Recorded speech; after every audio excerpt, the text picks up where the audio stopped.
So you're looking for a TLDR on the Wisconsin Democratic primary for governor, and or just wondering who the hell all the candidates are and what they are about. We have under a month to go until the August 11th primary. There are a lot of headlines and a lot of noise. Don't worry, I got you. Let's break it down.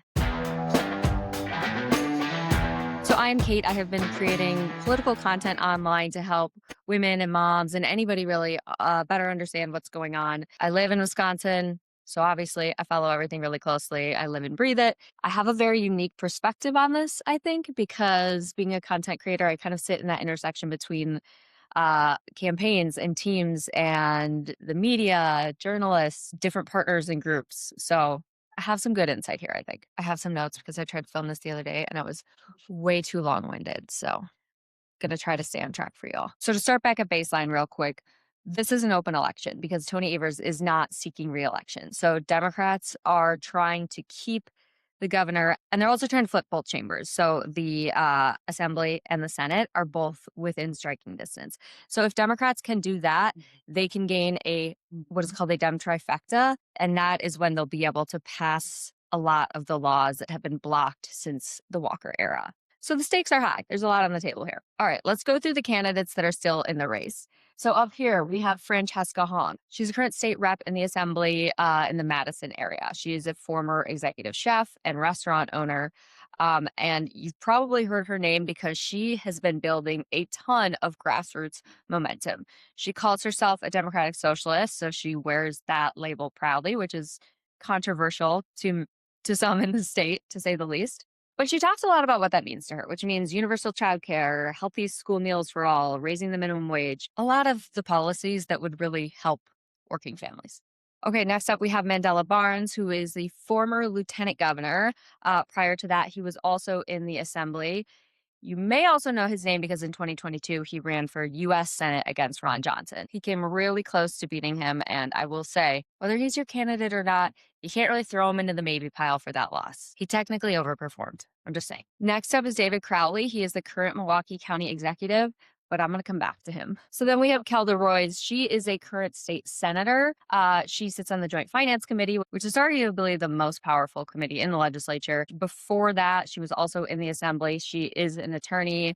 I mean, she's like a policy wonk. She has definitely done her time. She has a lot of bills to show for it. She really understands the ins and outs of how the law works, which could be interesting and beneficial for a governor to have all of that knowledge. And then over here, we have Joel Brennan. So he is a former, I always forget the title of this, Department of Administration head under Evers. So Evers had hand selected him to lead the DOA, which is really the top cabinet official. I interviewed him a while ago and you can find it on the YouTube page, but the way we talked about it, it's kind of like if the governor is CEO, he was COO and handling a lot of the teams and communications and things like that. A couple quick things to know is that all of the candidates have had pretty similar fundraising numbers. In terms of polling, we don't have a ton of polls. So there's the Marquette poll that has come out a few times this year.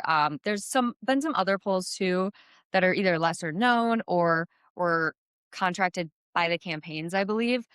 So not a ton of polling information, but the ones that we have seen, Francesca Hong and Mandela Barnes, have been pretty much rising to the top there. David Crowley, Kelda Roys, and Joel Brennan have all polled below 5%.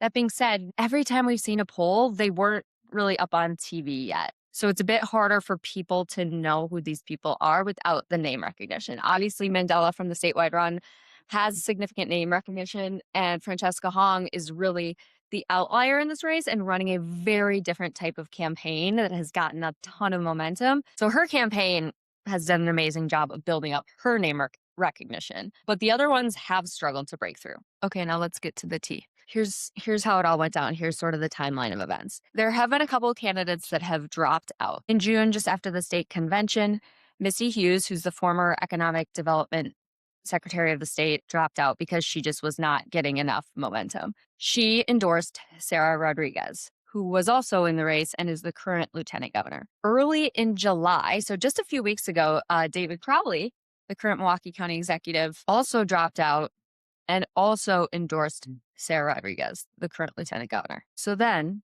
Just a couple days after that, on a Sunday night, gosh, I think this was only a week ago, Sarah Rodriguez sent an email to reporters saying that she had flagged something from her campaign manager and let her go because they were seeing discrepancies in the campaign finance reports, and those were all due July 15th. So this was a couple days before that was due. She had just announced a $1 million ad buy. Then when she did the press conference the next day, she said it was looking like they had double counted a lot of donations and hadn't paid some invoices, and they had much less cash on hand than she had originally thought. After a couple days back and forth and trying to stay in the race and get it figured out, she released another statement saying she felt like it would be too much of a distraction. There was still things they were going through, and she dropped out of the race. So this was on Friday. And remember, she is Governor Evers' current lieutenant governor. But also remember, in Wisconsin, they are elected separately, so they don't run as a team. The lieutenant governor is on the ballot as well as the governor. So Sarah Rodriguez drops out on Friday. Then we start seeing rumblings on the internet and hearing that David Crowley, the Milwaukee County executive, may get back in the race with support from Governor Evers, who initially alluded to the fact that he wasn't going to endorse in the primary. So obviously this sent everybody into a tizzy. One, because David dropped out and then got back in, although one could argue that he dropped out knowing certain information and then that information changed pretty significantly. So he held a press conference on Saturday morning. He did jump back in the race and Governor Evers officially endorsed him. And this is the root of sort of all the drama happening right now. And it is sort of inside baseball. So a lot of people are upset with this for several different reasons. But a lot of the people within the establishment are actually the most upset. So I'm also seeing people who are maybe in the DSA movement who are saying that, oh, this is the establishment rigging the election. It's not. This is not a Wisdems thing. Tony does go rogue sometimes, and this definitely seems to be more that. Most of the sources I've spoken to are not happy with the strategy, not only because it doesn't look great, but there is concern that it could backfire and look like the establishment is trying to push one candidate forward. And in a sense, that is happening, but it's Tony Evers, and I wouldn't equate him to the establishment in this scenario. So the reason all of this is causing so much drama and getting so much press, and it honestly is pretty crazy, is because Francesca Hong is a huge outlier here. When Fran announced her candidacy, everybody definitely considered her the wild card. I mean, she's very active in the legislature, but she's very outspoken. She's not afraid to speak her mind. She's very authentic. She kind of goes head to head a bit with the establishment Democrats sometimes. She is sick of incremental change, and she really focuses on prioritizing systemic structural change if we really want to get things back on track. She is a controversial figure, though. She has said some things that don't fly with everybody, will definitely be used in attack ads from the other side, and just makes everybody a little nervous, I think. We've seen Mom Donnie's win in New York, and we've seen a number of DSA candidates around the country win their primaries and really build a big movement, both online and in person. And Fran definitely has the biggest ground game, the most online support, everything like that. But it is untested. So what I do want to try to explain is, so Fran is in it to win it. She's not dropping out. She has so much support. She will be one of the front runners in the primary for sure. She has now become the one to beat. And that is why there's all this swirling around who is the best candidate to kind of act as a contrast to that. So many Democrats are looking for a more traditional candidate.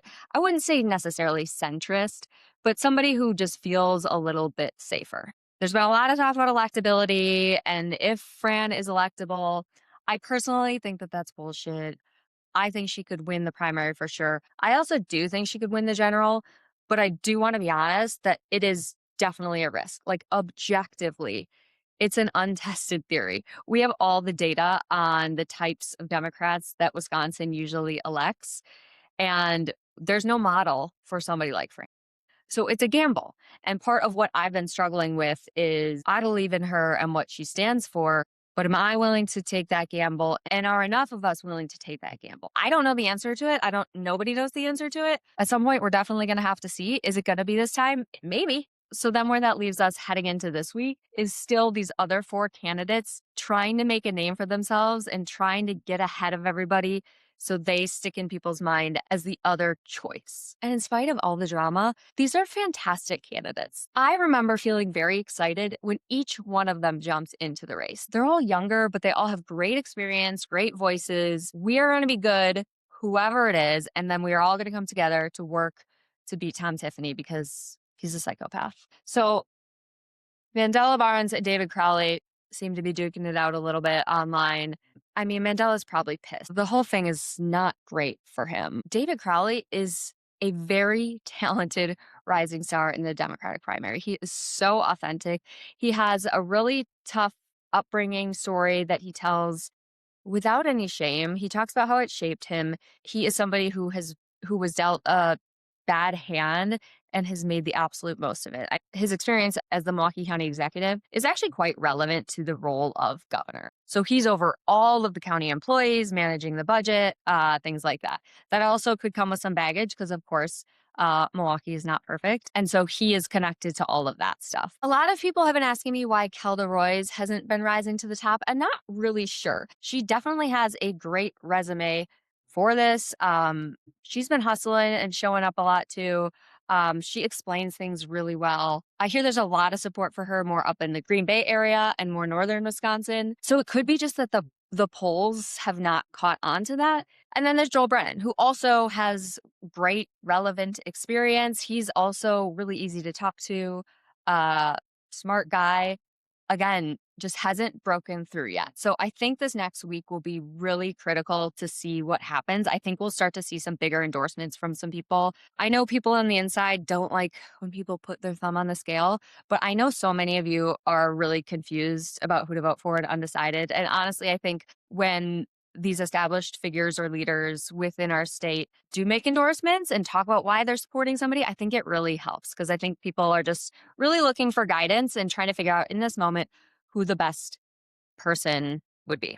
At any rate, election day for the primary is August 11th. If you received your mail in ballot, I would personally hang on to it for a sec, see what happens this next week. But regardless, make your plans to vote. You can go to myvote.wi.gov and start talking to your family and friends about this and make sure they're in the know because turnout is going to be the biggest thing with this election. Okay, I tried to be succinct. I don't know if I succeeded, but if you have additional questions, put them here and I will answer them and we'll just get into it. We're going to bring the group chat to the larger chat.